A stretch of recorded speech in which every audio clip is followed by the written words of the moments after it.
এই ভিডিওতে আমি সরলরেখাংশের বহির্বিভক্ত সম্পর্কে কিছু কথাবার্তা বলবো, যেগুলি তুমি বইতে সাধারণত পাবে না।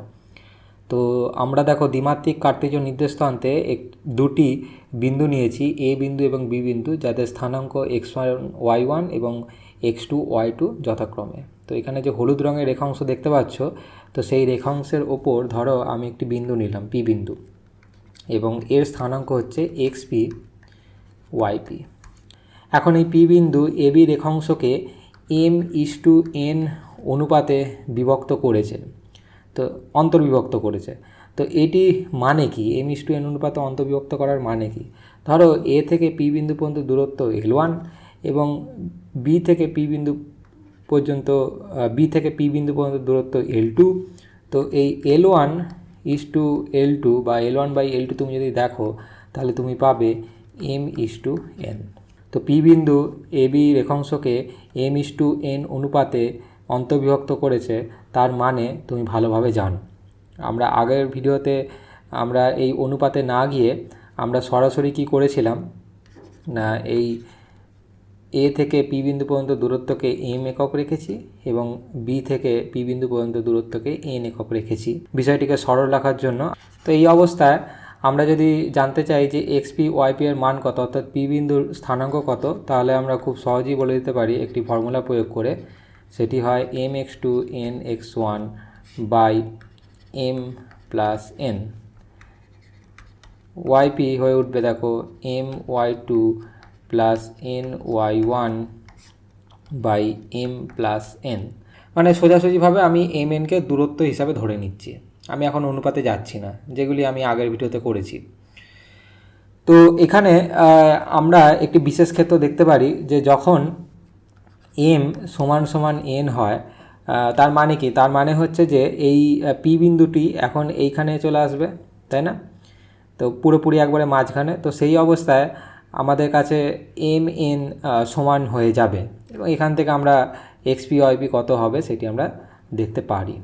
আবার এই ফর্মুলার সাহায্যেই যদি পি বিন্দু বি বিন্দুর ওপর গিয়ে পড়ে বা এ বিন্দুর ওপর গিয়ে পড়ে, সেক্ষেত্রেও কিন্তু এই ফর্মুলা দুটি কাজ করে। তো এই তো হলো মানে ভেতরের গল্প। এখন আমরা যদি এই রেখাংশের বাইরে বেরিয়ে পড়ি, তাহলে কি হয় দেখা যাক। এখন ধরো পি বিন্দুটি বি বিন্দুর এই দিকে সরলরেখা ওপর দেখো এই বিন্দুতে রয়েছে, ধরে নিলাম। তো এখানে পি বিন্দুর এখন স্থানাঙ্ক xp yp। তো এই xp yp এর থেকে আলাদা আর কি। এই দুটি ফর্মুলা রেখাংশের ওপর বা এ বি বিন্দুর ভেতরের গল্প বলে।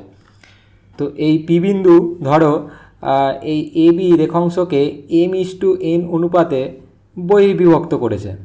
এর মানে কি? এর মানে হচ্ছে যে আমরা আবারও অনুপাতে না গিয়ে আমি সরাসরি ধরে নিচ্ছি যে এ থেকে বি বিন্দু পর্যন্ত দূরত্ব m একক এবং বি বিন্দু থেকে পি বিন্দু পর্যন্ত দূরত্ব n একক।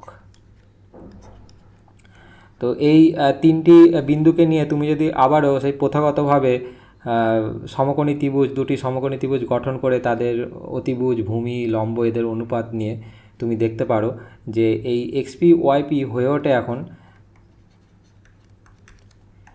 m x2 minus n x1 by m minus n এবং yp m y2 minus n y1 by m minus n। তো এই xp yp এখন এই অঞ্চলে কথাবার্তা বলে, বাইরে এই দিকে। তো তুমি যদি দুটি ফর্মুলাকে দেখো, এটি হচ্ছে ভেতরের কথা বলে, ভেতরের অঞ্চলে অন্তর্বিভক্ত করছে যখন, আর এটি হচ্ছে বহির্বিভক্ত যখন করছে। তো এই দুটি ফর্মুলাকে তুমি যদি দেখো একসাথে, তো দেখতে পাচ্ছ যে আমি যদি এই ফর্মুলাতে দুটি ফর্মুলাতে যদি n এর জায়গায় -n বসিয়ে দিই, তাহলে দেখো আমরা এই ফর্মুলাটি পেয়ে যাচ্ছি। তো এটি কেন হচ্ছে? তো এটি মনে রাখার জন্য আমি একটি কৌশল প্রয়োগ করতে পারি। সেটি হচ্ছে যে যখন আমরা ভেতরে ছিলাম, ধরো এইখানে পি বিন্দু ছিল, তো আমরা এম এর দিক ধরে নিচ্ছি, ধরো মানে এম এর যে ধনাত্মক দিক এ থেকে পি বিন্দুর দিকে, তাই না? এটা হচ্ছে ধনাত্মক দিক এম এর।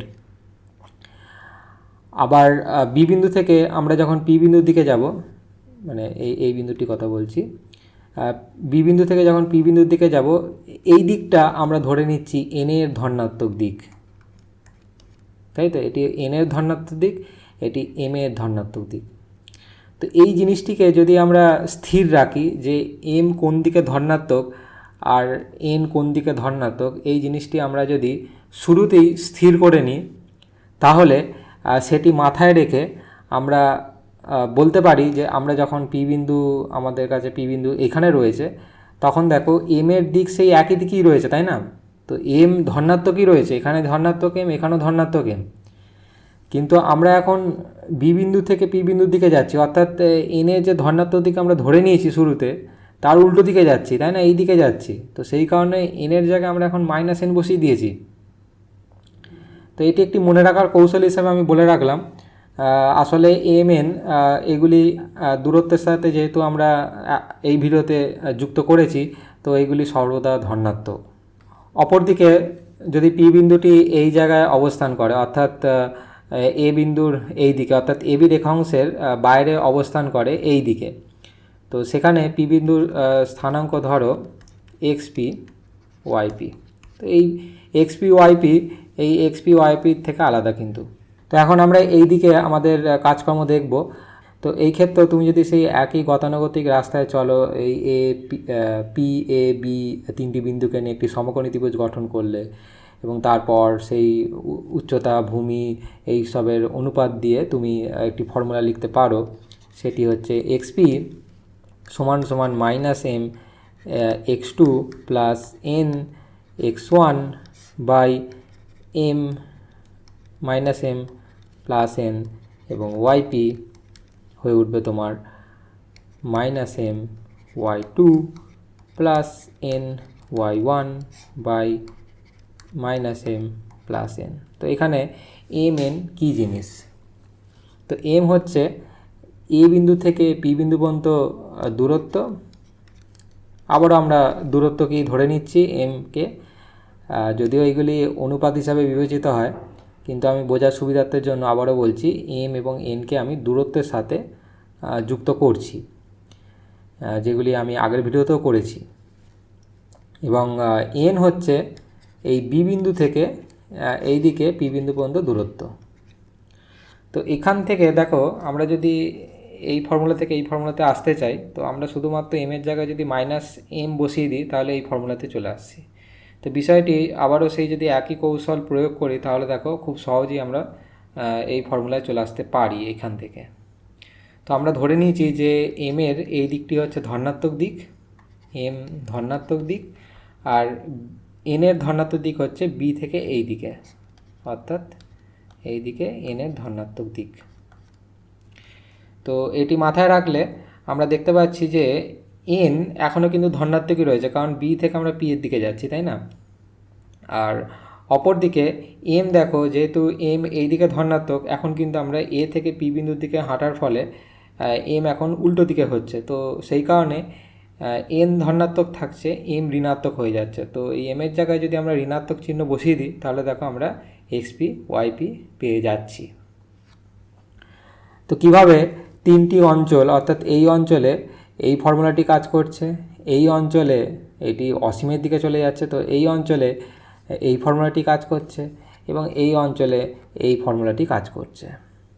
এখন এই ফর্মুলাটি এবং এই ফর্মুলাটি যদি খুব ভালোভাবে দেখা হয়, তাহলে দেখো কোনো রকম পার্থক্য নেই। কেন? তার কারণ হচ্ছে যে তুমি যদি এই ঋণাত্মক চিহ্নটি কমন নাও, তাহলে এটি আমার ঋণাত্মক হয়ে যাবে, এটি আমার ঋণাত্মক চিহ্ন হয়ে যাবে, তাই না? আবার নিচ থেকেও যদি কমন নাও, তাহলে এটিও ঋণাত্মক চিহ্ন হয়ে যাবে, তাহলে আবার এই মাইনাস কেটে গেল। একইভাবে এখান থেকে যদি ঋণাত্মক চিহ্ন কমন নাও, তাহলে এটিও ঋণাত্মক চিহ্ন হয়ে যাবে, আর এখানে কমন নিলে এটিও ঋণাত্মক চিহ্ন হয়ে যাবে। তো এই মাইনাস কেটে গেল। তো হিসাব মতো দেখতে পাচ্ছ যে এই এক্সপি দেখো এই এক্সপির সাথে সমান হয়ে যাচ্ছে, এবং ওয়াইপি দেখো এখানে ওয়াইপি এখানে ওয়াইপি এর সাথে সমান হয়ে যাচ্ছে সর্বদা।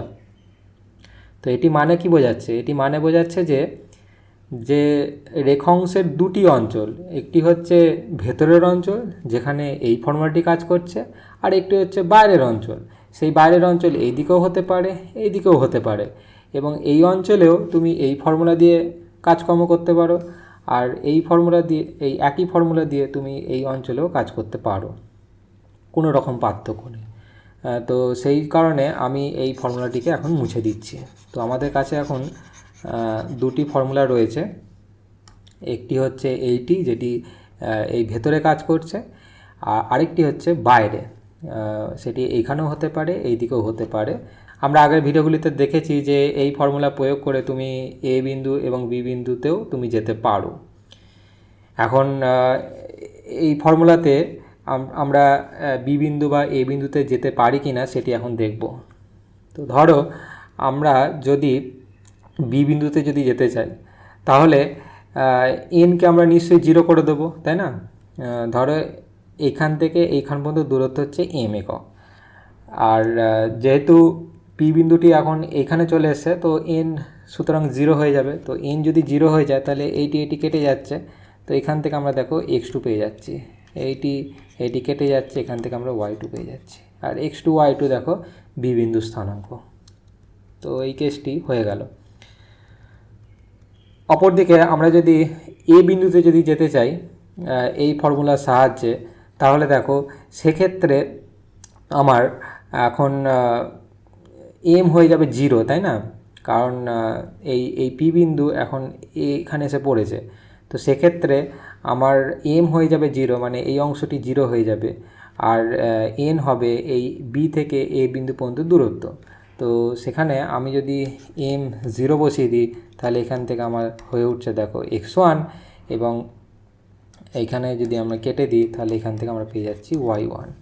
তো এই এক্সপি এবং ওয়াইপি এখন যেহেতু পি বিন্দু এ বিন্দুতে পড়েছে, তো এক্সপি ওয়াইপি এখন দেখো x1 y1-এর সমান হচ্ছে। এখন সব থেকে গুরুত্বপূর্ণ বিষয়ে আসি, যখন এম সমান সমান এন হবে,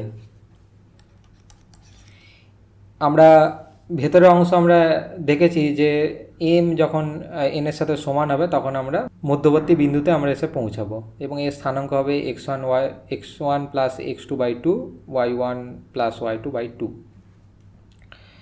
তো এই ফর্মুলাতে আমরা যদি এম এন সমান করে দিই, তাহলে দেখো একটি ভয়ঙ্কর জিনিস দেখতে পাচ্ছি, সেটি হচ্ছে অসীমে চলে যাচ্ছে এবং ওয়াইপিও একই সাথে অসীম হয়ে যাচ্ছে। তো এটি মানে কি? এটি মানে বোঝাচ্ছে দেখো তুমি যতক্ষণ বাইরের অঞ্চলে রয়েছো, তাই না, সেটি এই দিকেও হতে পারে, এই দিকেও হতে পারে। তো এম এনের সাথে কখনোই সমান হতে পারে না, তাই না? কারণ ধরো এই দিকে আমরা রয়েছি পি বিন্দু, তো পি বিন্দু যদি এখানে হয় ধরো, তো এইখান থেকে এখান পর্যন্ত দূরত্ব হচ্ছে এম, আর এখান থেকে এখান পর্যন্ত দূরত্ব হচ্ছে এন। তো দেখো এম সর্বদা এনের থেকে বড় হচ্ছে এই অঞ্চলে, তাই না? আমি বিষয়টি আঁকি ভালো করে। তো ধরো এম হচ্ছে এই পর্যন্ত দূরত্ব, আর এন হচ্ছে এই পর্যন্ত দূরত্ব। তো এই অঞ্চলে তুমি যে কোনো জায়গায় থাকুক না কেন, এম সর্বদা এনের থেকে বেশি হবে, তাই না? তুমি যদি এই বিন্দুতে থাকো, সেখানে এম এর একটি ধনাত্মক মান, কিন্তু এন 0 হয়ে যাচ্ছে, সেক্ষেত্রেও এম এনের থেকে বেশি। তুমি যত দূরেই যাও না কেন, এম সর্বদা এনের থেকে বেশি হবে। তো কখনোই এম এনের সাথে সমান হতে পারে না। তো এই বিষয়টি দেখাই ভুল। তো এই সমীকরণ দুটি এম সমান সমান এনের কোনো গল্পই বলে না। তো সেই কারণে তুমি যখন এই ধরনের সমস্যা এখানে খুঁজতে যাও, তুমি অসীম নামক একটি ধারণায় পৌঁছে যাও। অপরদিকে আমি যদি পি বিন্দু এই দিকে হতো, তাহলে সেক্ষেত্রে আমার এখন এম হবে এইখান থেকে এই বিন্দু পর্যন্ত দূরত্ব, আর এন হবে বি বিন্দু থেকে এই বিন্দু পর্যন্ত দূরত্ব। তো এই অঞ্চলেও তুমি এম এনকে কখনোই সমান পেতে পারো না। সবসময় এন এই অঞ্চলে সর্বদা এন এম এর থেকে বড় হবে, তাই না? এই বিন্দুতে যদি পি বিন্দু থাকে, মানে এখানে যদি পি বিন্দু থাকে, সেখানে এম 0 হয়ে যাচ্ছে এবং এন তখন হয়ে যাচ্ছে এই পুরোটির দৈর্ঘ্য। তো সেই ক্ষেত্রেও আমরা দেখছি যে এন এম এর থেকে বড়।